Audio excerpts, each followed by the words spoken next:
Сәлем оқушы, бүгін біз сенімен жұмысшыға байланысты есеп шығарамыз. Енді бұл жерде биылда кездескен бір ерекше, енді бұл жиі кездескенше әртүрлі жылдардағы тесттерде енді осының шығару жолын бір әдісті қолданамыз. Бұл не только бұндай есептерде, басқа да бір әдістерде де оны қолданып, бұл жерде анандай керісінше есептеу деген бар да, сол арқылы бүгін есептер шығарамыз. Биылдың ништан басты ерекшелігі ол жерде логикалық есептер өте көп кездеседі. Біз бұрынғы тесттердің анализ жасай отырып байқағанымыз 70-80% логикалық есептер екен. Енді сол есептер бойынша біз 20-дан аса тақырып құрастырдық. Сол тақырыптар бойынша арнайы видео курс дайындадық. Сабақтардың ұзақтығы 10-12 минут және соған байланысты тест тапсырмалары беріледі. Оны алу үшін төмендегі номерге жаза кетіңіз. Біз сіздерге жеңілдікпен ұсынамыз.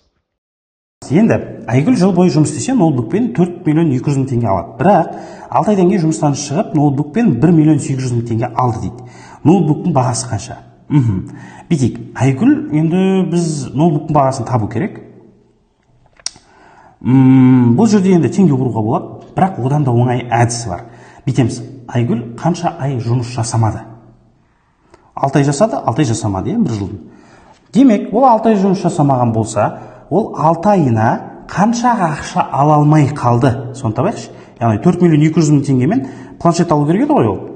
Ноутбук алу керек еді ғой. Содан мен 1 миллион 800 теңгені алып тастаймын. Сонда планшетті алып қойды. Енді 1 миллион 800 мыңды алып тастасам, қанша? 2 миллион 400 мың теңге қалады. Ол ақшаны ала алмай қалды ол. Неге ала алмай қалды? Өйткені толық істеген жоқ. Енді осы 2 миллион 400 мың теңгені ол неше айға алу керек? Сөйтіп оның бір айлық табысын тауып алайық. Сонда 2 миллион 400-ді нешеге бөлем? 6-ға бөлем. 4-тен берем, 24, азайтам 0. Демек, оның бір айлық табысы 400 мың теңге екен да. Ал ол 12 айда қаншаға келіскен сонда? 12 айды, бір жылда 12 ай бар ғой. Сонда 12-ні 400 мыңға көйтетін болсақ, 4 миллион 800 мың теңге ол алу керек. Бұл ақшамен 4 миллион 800 алу керек та.